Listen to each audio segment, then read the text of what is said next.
Bread omelette എല്ലാവർക്കും ഉണ്ടാക്കാൻ എളുപ്പത്തിൽ പറ്റുന്ന ഒന്നാണെങ്കിലും അത് കറക്റ്റായിട്ട് ഉണ്ടാക്കുന്ന വിധം ആർക്കും അറിയാറില്ല.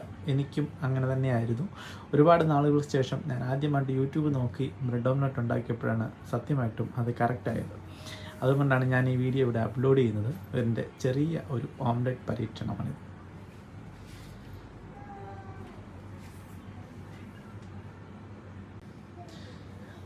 സാധാരണ ഞാൻ ചെയ്യാറുള്ളത് മുട്ട എല്ലാം വേവിച്ച് കഴിഞ്ഞ് ബ്രെഡ് അവിടെ ഇവിടെയൊക്കെ വെച്ചെടുക്കുകയായിരുന്നു. പിന്നാണ് മനസ്സിലായത് മുട്ട പൊട്ടിച്ച് ഒഴിച്ച ഉടനെ ബ്രെഡ് സെൻറ്ററിൽ വെച്ച് രണ്ട് സൈഡിലും ഉള്ളത് അങ്ങോട്ടും ഇങ്ങോട്ടും അതിൻ്റെ മേലോട്ട് മടക്കി വെച്ചിട്ട് ബ്രെഡ് രണ്ടും കൂടെ അങ്ങോട്ടും ഇങ്ങോട്ടും ചേർത്ത് വെക്കുമ്പോഴാണ് അത് ബ്രെഡ് ഓംലെറ്റ് ആകുന്നത്.